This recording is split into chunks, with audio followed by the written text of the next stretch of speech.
नमस्कार बंधुरा तनुश्री होम्स किचेने आपनादेर सबाइके स्वागत।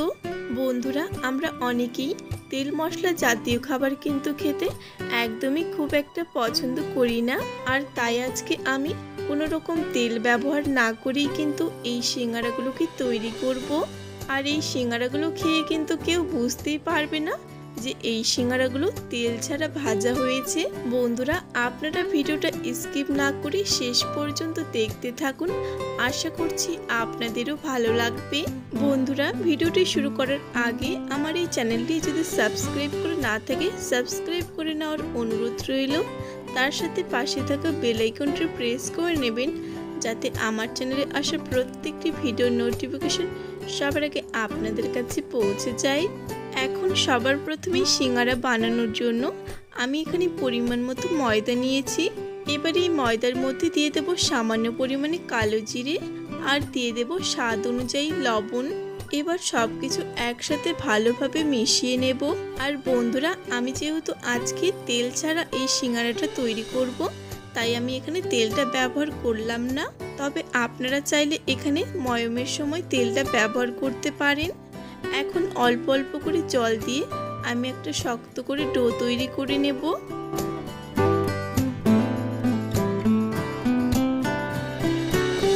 এখানে আমার ময়দার ডোটা তৈরি হয়ে গেছে। আর দেখুন বন্ধুরা আমি ঠিক এরকম শক্ত করে কিন্তু এই ডোটাকে তৈরি করে নিয়েছি। এবার এই ডোটাকে ঢেকে রেখে দেব 10 মিনিটের জন্য। আর এরই মাঝে সিঙ্গারা বানানোর জন্য আলুর পুরটা তৈরি করে নেব। সিঙ্গারার পুরটা তৈরি করার জন্য আমি এখানে দুটো আলু সেদ্ধ করে নিয়েছিলাম। আর আলু দুটোকে আমি এরকম একটু গোটা গোটা রেখে ভেঙে নিয়েছি। এবার এই আলুর মিশ্রণের মধ্যে দিয়ে দেব সামান্য পরিমাণে হলুদ গুঁড়ো, দিয়ে দেব হাফ চামচ লঙ্কার গুঁড়ো, হাফ চামচ জিরে গুঁড়ো, আর দিয়ে দেব হাফ চামচ গরম মশলা গুঁড়ো, আর দিয়ে দেব সামান্য পরিমাণে চাট মশলা। এবার দিয়ে দেব স্বাদ অনুযায়ী লবণ, আর এখানে দুটো কাঁচা লঙ্কা কুচি দিয়ে দেব। আর সবশেষে এখানে দিয়ে দেব 1 চামচ গ্রেট করে নেওয়া আদা। আর বন্ধুরা আপনাদের হাতের কাছে যদি ধনেপাতা থাকে তাহলে এখানে ধনেপাতাটাও ব্যবহার করতে পারেন। এবার এই সমস্ত উপকরণের সঙ্গে আলুটা ভালোভাবে মেখে নেব। এখানে আমি মশলার সঙ্গে আলুটা ভালোভাবে মেখে নিয়েছি। আর সিঙ্গারা বানানোর জন্য আলুর পুরটা এখন তৈরি হয়ে গেছে। এবার আমি যে ময়দার ডোটাকে ঢেকে রেখেছিলাম এই ময়দার ডোটা থেকে আমি মিডিয়াম সাইজ করে লেচিগুলোকে কেটে নেব। এবার এখান থেকে একটা লেচি নিয়ে চাটুর উপরে নিয়ে নেব। তারপর এই লেচিটাকে একটু মোটা রেখে বেলে নিতে হবে। আর বন্ধুরা এই লেচিটাকে কিন্তু গোল করে বেললে হবে না, একটু লম্বা করে বেলে নিতে হবে। দেখুন বন্ধুরা আমি ঠিক এরকম লম্বা করে এই রুটিটাকে তৈরি করে নিয়েছি। আর এরকম একটু মোটা রেখেই এই রুটিটাকে তৈরি করে নিতে হবে। এবার একটা ছুরি দিয়ে এই রুটিটাকে দুভাগে ভাগ করে নেব। এবার একটা রুটির টুকরো প্রথমে নিয়ে নেব। এবার এই রুটির টুকরোটাকে ঠিক এইভাবে করে ভাঁজ করে নিতে হবে। আর সামান্য পরিমাণে জল লাগিয়ে নেব। তারপর এই সাইডে রুটির টুকরোটাকে এইভাবে জয়েন্ট করে দিতে হবে। এই দেখুন বন্ধুরা ঠিক এরকম কাগজের ঠোঙার মতো করে এইটাকে তৈরি করে নিতে হবে। এবার আমি যে পুরটাকে তৈরি করে রেখেছিলাম সেই পুরটা আমি এর মধ্যে দিয়ে দেব। এবার এই সিঙ্গারার উপরের সাইডটাতেও হালকা করে কিছুটা জল লাগিয়ে দেব। তারপর ঠিক এইভাবে করে সিঙ্গারাটাকে ভাঁজ করে নিতে হবে। আর এই ভাঁজের জায়গাটাতে একটু ভালো করে চেপে দেবেন যাতে এটা আর কোনোভাবে খুলে না যায়। এই দেখুন বন্ধুরা এখানে আমার একটা সিঙ্গারা তৈরি হয়ে গেল। এবার বাকি সিঙ্গারাগুলোকেও আমি ঠিক একইভাবে তৈরি করে নেব।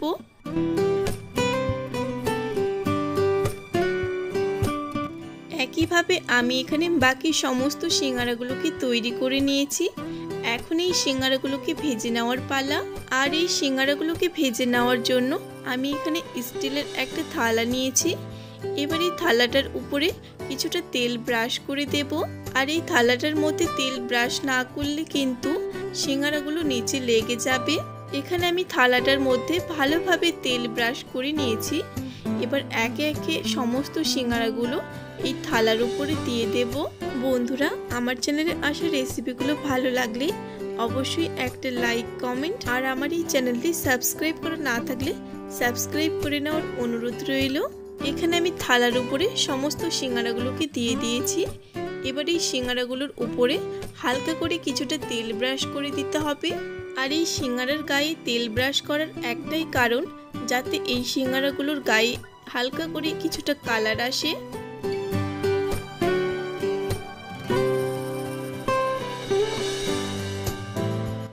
এখানে বাকি সমস্ত সিঙ্গারার উপরে তেল ব্রাশ করে নেওয়া হয়ে গেছে। এবার চলে যাব রান্নার দিকে। আর এই সিঙ্গারাগুলোকে ভেজে নেওয়ার জন্য আমি আগে থেকে কড়াইটা ভালোভাবে গরম করে নিয়েছি। এবার এই গরম কড়াইয়ের উপরে এই সিঙ্গারার থালাটাকে বসিয়ে দেব। তারপর গ্যাসের আঁচটা মিডিয়াম থেকে একটু লো আঁচে রেখে এইভাবে ঢাকা দিয়ে রেখে দেব 10 মিনিটের জন্য।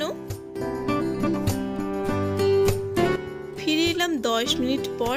এখন ঢাকাটা খুলে নেব। আর এখন দেখুন বন্ধুরা, এই সিঙ্গারাগুলো ঠিক কতটা সুন্দরভাবে ভাজা হচ্ছে, আপনারা দেখেই নিশ্চয়ই বুঝতে পারছেন। এবার এই সিঙ্গারাগুলোর আমি পরের সাইডটা ঠিক এইভাবে করে উল্টে দেব। বন্ধুরা, এভাবেই 5 থেকে 10 মিনিট পর পর উল্টে পাল্টে এই সিঙ্গারাগুলোকে ভালোভাবে ভেজে নেব।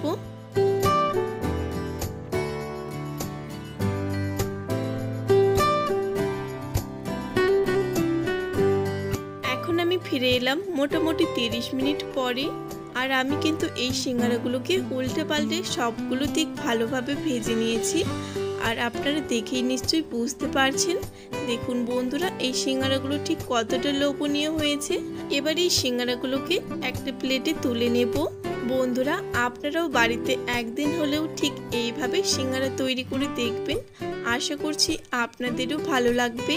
আর যদি বানিয়ে থাকেন তাহলে কমেন্ট করে জানাতে একেবারে ভুলবেন না খেয়ে আপনাদের কেমন লেগেছে। সিঙ্গারাগুলোকে আমি একটা প্লেটে তুলে নিয়েছি। আর দেখুন বন্ধুরা, এই সিঙ্গারাগুলো ঠিক কতটা লোভনীয় হয়েছে। এখন এই সিঙ্গারাগুলো গরম গরম পরিবেশন করার জন্য একদম তৈরি। এখন আমি আপনাদের একটা সিঙ্গারা ভেঙেও দেখাচ্ছি যে এই সিঙ্গারাটা ভেতর থেকেও ঠিক কতটা সুন্দরভাবে ভাজা হয়েছে। এই দেখুন বন্ধুরা, এই সিঙ্গারার ভিতরটা ঠিক কতটা সুন্দরভাবে ভাজা হয়েছে, আপনারা দেখেই নিশ্চয়ই বুঝতে পারছেন।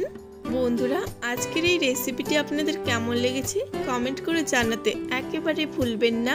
রেসিপিটি ভালো লাগলে একটা লাইক, কমেন্ট আর যতটা সম্ভব ভিডিওটি বন্ধুদের মাঝে শেয়ার করে দেবেন। ভিডিওটি শেষ পর্যন্ত দেখার জন্য সকলকে অসংখ্য ধন্যবাদ। সবাই ভালো থাকবেন, সুস্থ থাকবেন।